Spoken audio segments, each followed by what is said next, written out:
Somewhere in a lab outside Beijing, engineers just charged an electric car battery from almost empty to almost full in the time it takes you to boil an egg. 6 minutes. 27 seconds. Not a prototype locked in a vault. Not a someday promise from a press release. A real battery built for real cars, tested in real cold, in real heat, in real crash conditions. And the two companies that should have seen this coming, BYD, the EV giant that builds more electric cars than almost anyone on Earth, and Toyota, the company that literally invented the modern hybrid, were left watching from the sidelines. Because the company that just pulled this off isn't a flashy startup with a slick keynote and no factories to back it up. It's the company that already makes more EV batteries than anyone else on the planet. And it just showed the world it isn't done rewriting the rules. This is the story of how CATL quietly built the future of the battery, and why the rest of the industry is now scrambling to catch up. If you've never heard of CATL, that's kind of the point. It doesn't put its name on the hood of your car. It doesn't run Super Bowl ads. It doesn't have a celebrity CEO tweeting at midnight. But there's a very good chance that if you've sat in an electric vehicle anywhere in the world in the last few years, you were sitting on top of a CATL battery. This company already supplies close to 40% of the entire global EV battery market. That's not a slice of the pie. That's most of the bakery. And in April 2026, at an event they called Super Technology Day, CATL didn't just announce one new battery. They announced six.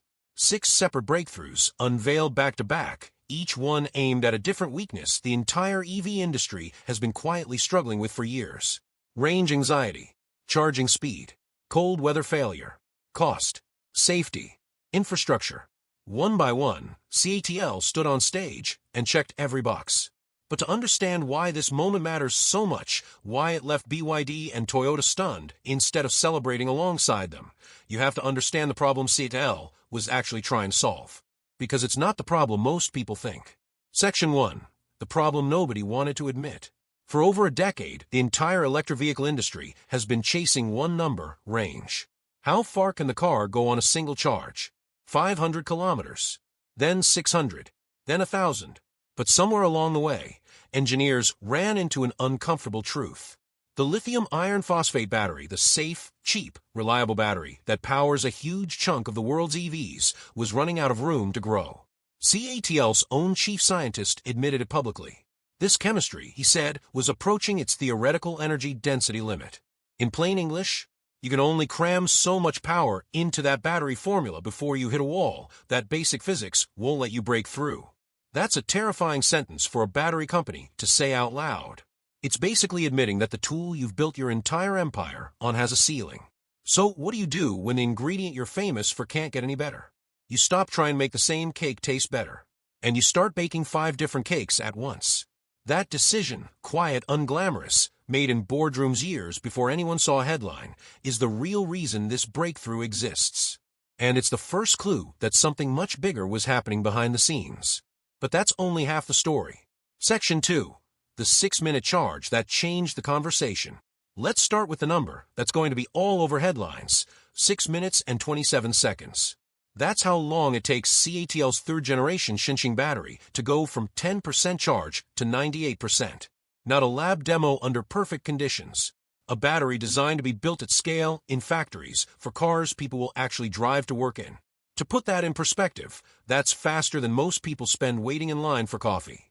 Faster than it takes to walk into a gas station, pay, and walk back out. And here's the detail that should really make you sit up. Even in freezing cold, down to negative 30 degrees Celsius, this battery can still hit 80% charge in about 10 minutes. That's the kind of cold that turns most EV batteries sluggish and unreliable. The kind of cold that has made electric vehicles a hard sell in places like Canada, Scandinavia, and the northern United States for years. CATL didn't just solve fast charging. They solve fast charging in the exact conditions where EVs have always struggled the most. So why does this hit BYD so hard? Because BYD had its own fast-charging flagship, the Blade Battery 2.0, built specifically to compete on charging speed. It offered a 9-minute full charge. Impressive, genuinely impressive. And then CATL beat it by almost 3 minutes. In an industry where every second of charging time gets compared, dissected, and turned into a marketing war, 3 minutes isn't a small gap. It's the difference between we're the fast one and we used to be the fast one. This is where everything changed, because charging speed was never the whole plan. Section 3. The battery that acts like jet fuel. While everyone was still processing the 6-minute charge, CATL dropped a second bombshell, a battery with an energy density of 350 watt-hours per kilogram. If that number means nothing to you, here's the simple version. Energy density is basically how much power you can pack into a certain weight. It's the difference between carrying a backpack full of bricks and a backpack full of gold. Same weight limit, wildly different value inside. CATL calls this one the Chilean condensed battery, and the engineering behind it borrows ideas from something you wouldn't expect, aviation fuel technology. The kind of energy-dense thinking that goes into keeping an airplane light enough to fly, but powerful enough to cross an ocean. The real-world result is staggering. Cars fitted with this battery can travel up to 1,500 kilometers on a single charge. That's roughly the distance from Los Angeles to Denver. On one charge, in an electric sedan. And the ripple effects go far beyond just range. Because the battery pack weighs under 650 kilograms, the entire car behaves differently. It accelerates faster. It brakes shorter. In emergency swerve testing, vehicles using this battery held higher speeds and reduced body roll significantly compared to standard packs. In other words, this isn't just a battery upgrade. It's a car dynamics upgrade disguised as a battery. Which raises an obvious question. If CATL can build a battery that lasts twice as long between charges and drives better while doing it, what exactly is left for competitors to sell? That question is exactly what was running through the minds of engineers at rival companies watching the live stream. But CATL wasn't finished. Not even close. Section 4. The ingredient nobody expected: salt. Here's where the story takes its strangest turn. For years, the entire battery industry has revolved around one element: lithium. It's in your phone, your laptop, your power tools, and almost every electric car on the road. But lithium has a problem. It's expensive, it's geographically concentrated in just a handful of countries, and its price can swing wildly based on global supply.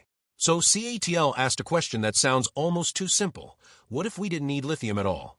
Enter the Naxtra battery, a sodium-ion battery now entering mass production for real passenger vehicles. Sodium, the same basic element found in table salt. Abundant almost everywhere on the planet. Cheap, not controlled by a handful of mining regions. And according to CATL's own chief scientist, sodium-ion chemistry performs especially well in extreme heat and extreme cold, exactly the conditions where lithium batteries tend to underperform. Getting sodium-ion technology out of a lab and into real factories wasn't easy. CATL says it had to overcome 4 separate engineering barriers just this year alone: problems with water control at an extreme level, gas buildup inside the battery's carbon components, getting the material to properly stick to aluminum foil, and building anode systems that could form themselves reliably at scale. Solve all 4, and you unlock something the entire industry has quietly wanted for over a decade: a genuine alternative to lithium that doesn't sacrifice performance. Industry analysts are already projecting sodium-ion battery shipments could reach 10 gigawatt-hours by the end of this year and grow more than tenfold by 2030. So why should Toyota, a company built on hybrid technology and famously cautious about full EV commitment, be nervous about a sodium battery? Because Toyota's entire strategic bet has quietly assumed that lithium supply constraints would slow down the EV transition, buying hybrids more time in the market. CATL just proved there might be a way around that constraint entirely. No one expected what happened next. Section 5. The Invisible War. Charging Infrastructure. Here's the thing nobody talks about when they talk about battery breakthroughs. It doesn't matter how fast your battery can charge if there's nowhere to plug it in. CATL clearly understood this, because their 6th and final announcement wasn't a battery at all. It was a network. They unveiled plans for what they're calling an integrated supercharging and battery swapping system, a setup where drivers can either fast charge their car the traditional way, or literally swap out a depleted battery pack for a fully charged one in the time it takes to fill a gas tank. The plan? For 1,000 of these integrated stations built out by the end of 2026 alone, covering close to 190 cities.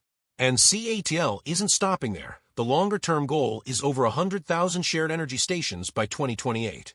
Think about what that actually means. It's not just a battery company selling batteries anymore. It's a battery company building the roads those batteries drive on. This is the move that should genuinely worry both BYD and Toyota, because it changes the entire competition. It's no longer just whose battery is better. It's whose entire ecosystem, the battery, the charging network, the swap stations, is easier to live with every single day. And once drivers get used to swapping a battery in 90 seconds instead of waiting even 6 minutes to charge, going back to anything slower starts to feel like going back to a flip phone. This is where the real reveal comes into focus. Because everything CATL just announced, the speed, the range, the sodium alternative, the infrastructure, wasn't 6 separate products. It was one strategy. The biggest reveal. Here's what almost nobody outside the industry noticed at first. CATL didn't bet everything on one battery chemistry winning the future. They bet on all of them at once. Lithium iron phosphate for everyday affordability, nickel-based chemistry for premium performance, sodium ion for cost and extreme climates, and condensed battery technology for maximum range. That's not how most companies innovate. Most companies pick a lane and defend it. CATL built every lane simultaneously, so that no matter which direction the market moves, cheaper cars, longer range, faster charging, or supply chain shocks that make lithium harder to get, they already have the answer sitting on the shelf. This is why the reaction from BYD and Toyota wasn't panic over a single product. It was the slow, uncomfortable realization that CATL isn't just building batteries anymore. It's building the entire menu the whole industry will eventually have to order from. BYD builds incredible EVs, but it still needs battery partners and battery innovation to stay ahead, and CATL just proved it can out-innovate even a company that makes its own batteries in-house. Toyota, meanwhile, has spent years betting cautiously on hybrids and hydrogen, partly because full battery electric technology seemed to still have real limitations. CATL just spent one afternoon quietly erasing several of those limitations at once. Here's the uncomfortable truth hiding underneath all these impressive numbers. For years, we've talked about the EV revolution like it was mainly about car companies, Tesla, BYD, Toyota, the household names people argue about online. But the real power in this industry might not belong to the companies that build the cars at all. It might belong to the companies that build what's inside them. Because a car is only as good as the battery powering it. And right now, one company controls more of that foundation than almost anyone realizes, quietly supplying the batteries inside vehicles, wearing dozens of completely different logos. The question this leaves us with isn't really, which car should I buy next? It's this: in a world where one battery maker can outpace an entire industry's roadmap in a single afternoon, how much of the electric future is actually being decided by the car brands we know? And how much of it is already being decided somewhere else entirely, by a company most people have never heard of? That's a question worth sitting with. If this kind of story pulled you in, you'll probably want to see how this battery race started in the first place. The video on your screen right now breaks down exactly how China quietly became the world's battery superpower while nobody was watching. Hit like if this changed how you think about the EV industry. Subscribe if you want more stories like this one, and I'll see you in the next video.